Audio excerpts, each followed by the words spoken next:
అంటే అంబేద్కర్ గారు limited time period ఏమైనా పెట్టిండు అంటే ఈ టైం పీరియడ్ వరకే ఈ రిజర్వేషన్స్ ఉండాలి, లేకుంటే తర్వాత ఈ టైం పీరియడ్ అయినాక రిజర్వేషన్ ఇచ్చేయాలి, లేకపోతే ఇంక్రీజ్ చేయడం, లేకపోతే డిక్రీజ్ చేయడం ఆ రిజర్వేషన్స్ ఏమన్నా ఉన్న చాలా డౌట్. యాక్చువల్లీ చాలా మందికి అపోహ ఉంది, అంబేద్కర్ 10 సంవత్సరాలు రిజర్వేషన్ పెట్టాడు, సో ఇంకా వీళ్ళు ఇంకా చాలా ఇయర్స్ పెంచుతున్నారు అని ఒక స్టేట్మెంట్ అయితే మనం చాలా మంది వింటా ఉంటాం కదా.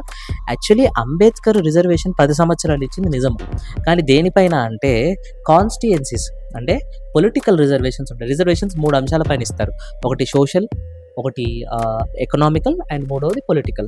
సో ఈ సోషల్, ఎకనామికల్, పొలిటికల్లో రిజర్వేషన్స్ ఉంటాయి.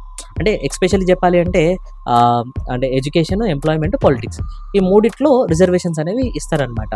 అయితే ఈ పొలిటికల్ రిజర్వేషన్లో భాగంగా ఎస్సీ, ఎస్టీ, బీసీలకి అంటే ఆర్టికల్ 340 నుంచి 341 వరకు, సో 342 వరకు ఏవైతే ఇండియన్ కాన్స్టిట్యూషన్ ఆర్టికల్స్ ఉన్నాయో దాన్ని బేస్ చేసుకొని ఈ సోకాల్డ్ ఎస్సీ నియోజకవర్గాలు, ఎస్టీ నియోజకవర్గాలు, బీసీ నియోజకవర్గాలు అనేవి 10 years వరకు ఉండాలి అని కాన్స్టిట్యూషన్లో అప్పుడు బాబాసాహెబ్ అంబేద్కర్ ప్రతిపాదించాడు. కానీ దాన్ని చాలామంది లైక్ పొలిటికల్ ఎజెండాగా మార్చుకోవడానికి, పీపుల్స్ మధ్యలో హేట్రెడ్ని క్రియేట్ చేయడానికి అంబేద్కర్ 10 years రిజర్వేషన్ ఇచ్చాడు, ఎడ్యుకేషన్, ఎంప్లాయ్మెంట్లో ఇంకా రిజర్వేషన్ పెంచుకుంటూ వెళ్తున్నారు అని ఒక గుడ్డి దారిలో అంటే రాంగ్ డైరెక్షన్లో సొసైటీలో ఉండే ఇంటెలెక్చువల్స్ పోర్ట్రేట్ చేస్తూ ఉన్నారనమాట.